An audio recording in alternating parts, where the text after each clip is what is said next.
Hi, and welcome to April's Motivation. And if you're down this far, you've already kind of read through some of the information that I've put out about romanticizing your life. And it's hit me pretty hard this past month here of, just finding the daily pleasures, just really getting into the moment, really enjoying everything for what it has to offer. And I ran across an article that a blogger sent out a few weeks ago, where they actually sent over an article, a link to an article on romanticizing your life. And I never really had ideas before about what that meant until I read that. But the more that I dug through it, of course, the more research I did, because that's, again, just kind of who I am. I love to do the research on when I find new terms like that. And something really struck me about romanticizing your life. And maybe it comes down to the fact that I've written close to a dozen romance novels, or the fact that, maybe I've just reached a certain age where I like to see the good in certain things. I know it becomes very difficult in this crazy world we're living in.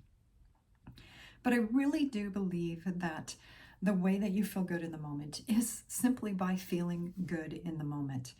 And when you make that connection, when you make that call, that's when you start to see the joy in, even the little things, just very minute little things that you put into your life. For me, it's all about journaling, which is one of the things that this video is going to do. I've created a brand new April Motivation journal guide that is right below this that you can click and download for free.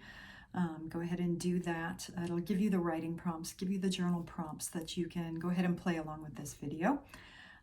Take it, use it in your own time, but really give yourself a chance to take a look at these 5 questions and, kind of dig deep and think about what they mean to you. Again, these are things that I put together based on what I'm feeling right now, going on in the world and in my life. And they've really kind of opened up some different ideas that I'm hoping you can gain something from them too. Because I think that is maybe what we all need a little bit more of right now in our life. I know one of the things that, I tended to do, especially in the past, is do I really need this? Is this something, that's important to me now? And, just used to bypass things, especially if I, run to the grocery store or whatever. And do I really need a bouquet of flowers? In this case, my answer is turning to yes. When I see these beautiful things, just, even very small, very tiny things, they make life worth living, right? If we keep pushing away the no's in our life, I don't need it, then, it tends to, you tend to lose a lot of that self-nurturing feeling that you get deep inside. But once you start saying yes to, again, even the little things, I was at Trader Joe's a couple of weeks ago, and they had these very wonderful little plants sitting outside, just ready to burst into life. And, for $6, you can pick them up and bring them home. So I did. I plopped it on my desk, and I always tend to get the one that aren't in bloom because I know they will be blooming here in the next few weeks. And every day I come up to my desk and a new flower has popped open, and it's just the most gorgeous thing, something that just makes me smile, even by walking in right away from the beginning. And I think that's what we need a little bit more of in our life is, again, just something that makes you smile, that makes you feel present, that makes you, again, just feel, very self-aware of who you are and what you're doing right now in the moment. And that's what these journal prompts are designed to do. So again, you can go ahead and download the journal guide that I've included here. You can play along with that. I've included lines for you to go ahead and write your answers in there. And especially if you do this on a monthly basis, this is something that, you could put in a binder and you could track over time and look back at your answers and, see exactly how far you've come and how did you believe, what did you think about certain things a few months ago, and has that had any impact on your life overall? That to me is one of the most wonderful things about journaling. It was kind of funny this past weekend. I was kind of digging into my closet and cleaning up a few things, and I picked up some journals from over a decade ago.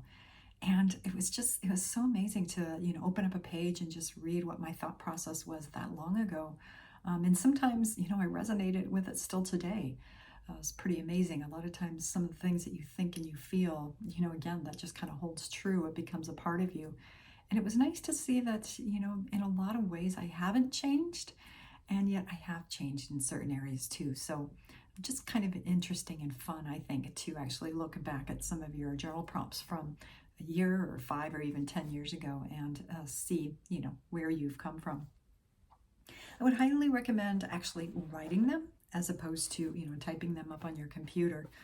Whether you get, an actual journal, I just get simple notebooks sometimes, at Costco, things like that.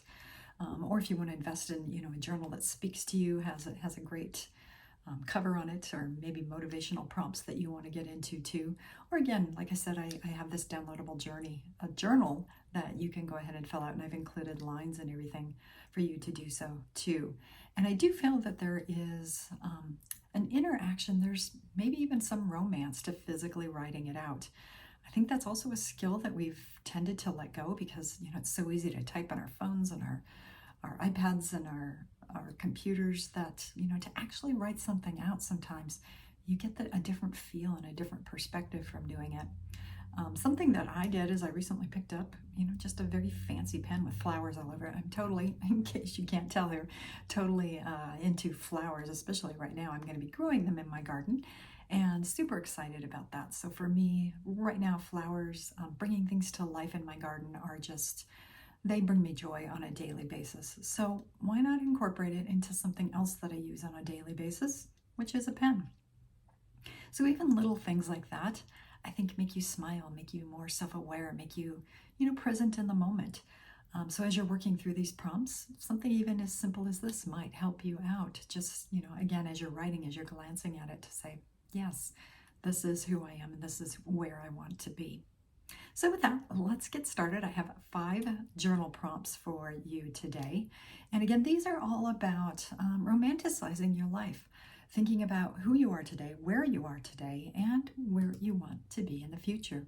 So if you get out your journal, or again, download this and print this out, open it up to a page, and let's get going on the first journal prompt. Number 1.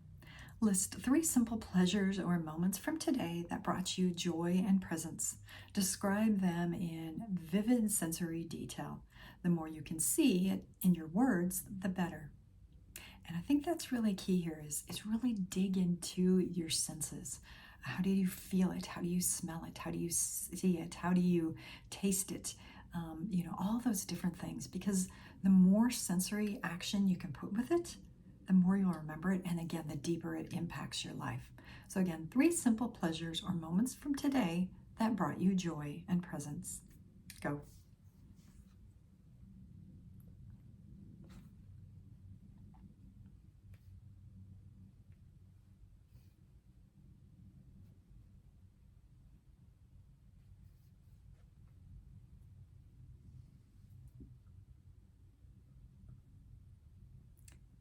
And if you need any more time, I'm just going to kind of go through these a little quicker.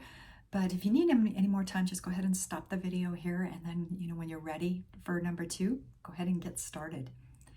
So number 2 journal prompt is, what is one mundane daily task or routine that you can infuse with more meaning, mindfulness, or even a personal ritual? Brainstorm your ideas and things that you can do. Ready? Go.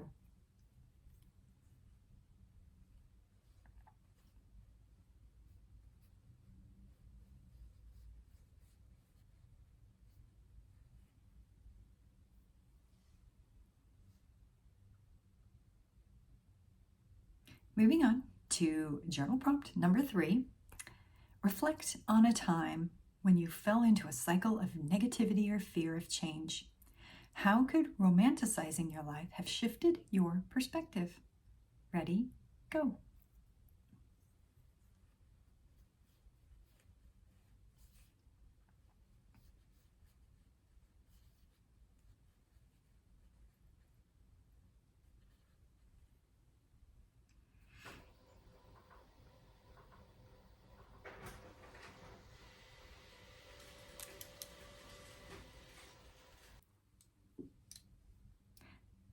Moving on to the next prompt. If you were to create a flourishing vision board representing all aspects of a thriving life, what images, words, or artifacts would you include? Now you can get very creative with this and go ahead and doodle or cut out magazines or print pictures from the internet, whatever suits you best with this journal prompt. Take as much freedom with it as you would like. Again, you can get very creative and actually create a vision board, or again, just simply write about it. What would motivate you? What would help you create that thriving life that you've been working for?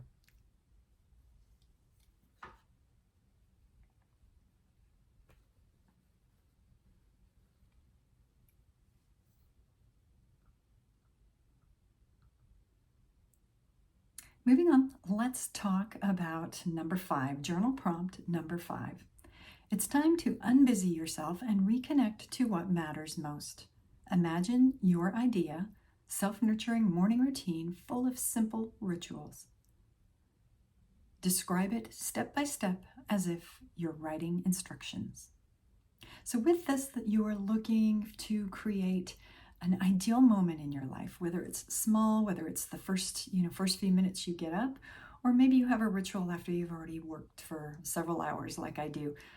I usually, just sit down and really go full force for the first couple of hours, and then to take a breather to actually, get back into everything.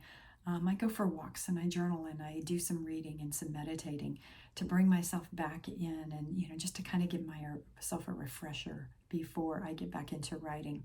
But this is up to you. This is your specific rituals that you want to create. What does that look like to you? What would make your day perfect? What would make your ideal morning routine even better than it already is? Ready? Go.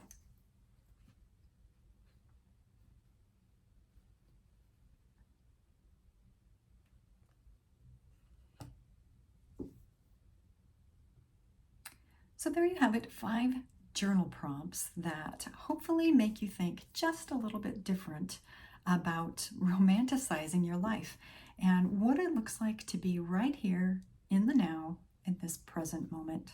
It's something that I think we forget way too much, and that we always are busy in the moment, and we're always focusing on future goals and where we want to go and who we want to be. And if we're not physically enjoying where we are today, again, we tend to lose some of that makes us really enjoy who and where we are today.